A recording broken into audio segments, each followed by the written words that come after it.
नमस्कार दोस्तों, स्वागत है आपका डिफेंस एनालिसिस के एक नए एपिसोड में।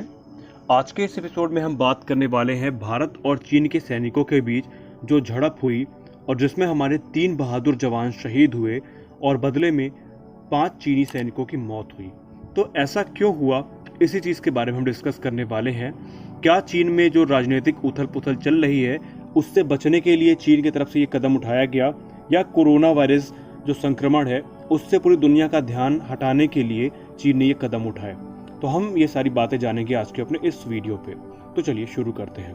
वीडियो शुरू करूं उससे पहले आपसे एक रिक्वेस्ट है कि नए हैं तो चैनल को सब्सक्राइब कर लीजिए ताकि आपको रोज डिफेंस से जुड़ी महत्वपूर्ण अपडेट मिलती रहे। तो चलिए समय बर्बाद न करके शुरू करते हैं आज का अपना ये वीडियो। दोस्तों, कल रात को भारत और चीन के सैनिकों के बीच एक झड़प हुई जिसमें 3 भारतीय जवान शहीद हुए और ग्लोबल टाइम्स ने आज इस बात की पुष्टि कर दी कि भारत की जवाबी कार्रवाई में 5 चीनी सैनिक भी मारे गए और तकरीबन 11 घायल हैं। लेकिन ऐसा हुआ क्यों? देखिए, इसके पीछे बहुत से कारण हैं। उनमें तो जो सबसे बड़ा और मुख्य कारण वो ये है कि चीन और भारत के जैसे संबंध हैं वो अभी से अचानक खराब क्यों हुए। खराब होने की सबसे बड़ी वजह यह है कि आपको शायद पता नहीं है, लेकिन चीन की आंतरिक राजनीति में इस समय बहुत अस्थिरता देखी गई है। यानी सब कुछ सामान्य नहीं है चीन में।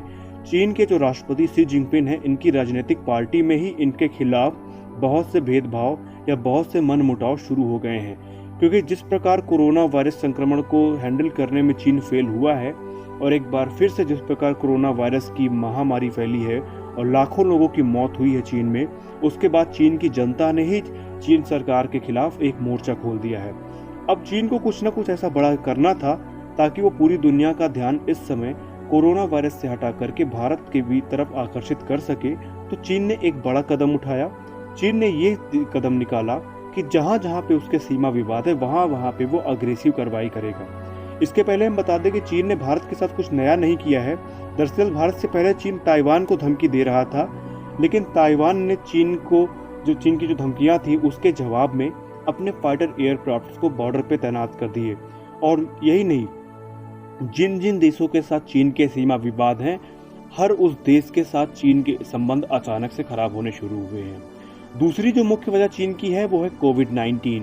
आपको पता ही है कि यूनाइटेड नेशन की बैठक में सर्वसम्मति से एक बिल पास हुआ जिसमें ये कहा गया कि जैसे ही कोरोना वायरस महामारी खत्म होती है, पूरी देशों की जो टीम है वो मिल करके चीन के खिलाफ एक सामूहिक जांच बैठा लेंगी और अगर इसमें चीन दोषी पाया जाता है तो पूरी दुनिया की जो कमेटी ये बनी है दुनिया के देशों की, वो सामूहिक रूप से मिलकर के चीन को दंडित भी करेगी।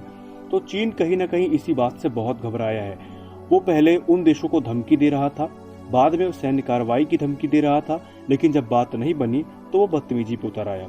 और आपको यहाँ बता दें कि ऑस्ट्रेलिया को तो चीन ने युद्ध की धमकी तक दे दी थी और ऑस्ट्रेलिया को जो अमेरिका का गुलाम भी कह दिया था। लेकिन जब चीन की दाल नहीं गली तो चीन ने सीधी बात ये सोची कि अब दूसरे तरीके से पूरी दुनिया का ध्यान भटकाया जाए, और चीन के पास सबसे अच्छा जो माध्यम था वो लद्दाख था। और आपको बता दें कि मार्च महीने से ही चीन ने ये बदतमीजियां शुरू कर दी थी ताकि किसी प्रकार से वो ध्यान दुनिया का खींच सके, और कहीं ना कहीं चीन इसमें सक्सेसफुल भी हो रहा है। लेकिन चीन की इन हरकतों के बीच उसका असली चेहरा भी बेनकाब हो रहा है। ग्लोबल टाइम्स की खबर में ऐसा कहा गया कि चीन के जो 5 सैनिक मारे गए हैं उनमें से अधिकारी भी था एक, और इसी को लेकर के अब चीनी सेना में ही एक मनमुटाव शुरू हो गया है। चीन की जो पॉलिसी है वो चीन की सेना को ही समझ में नहीं आ रही है, और हांगकांग में ऐसा भी खबरें आ रही हैं कि चीनी सेना ने वहां के जो अधिकारी हैं आदेश को मानने से मना कर दिया है। फिलहाल मामला जो भी होगा वो समय के हिसाब से क्लियर हो जाएगा, लेकिन अभी जो चीन ने बदतमीजी की है, फ्यूचर में चीन को बहुत बुरा परिणाम भुगतना पड़ सकता है, क्योंकि इस समय दुनिया के सारे देश चीन के खिलाफ है।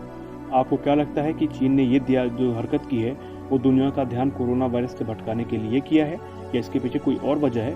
कमेंट सेक्शन में जरूर बताएं। So thanks for watching the video. Thank you so much.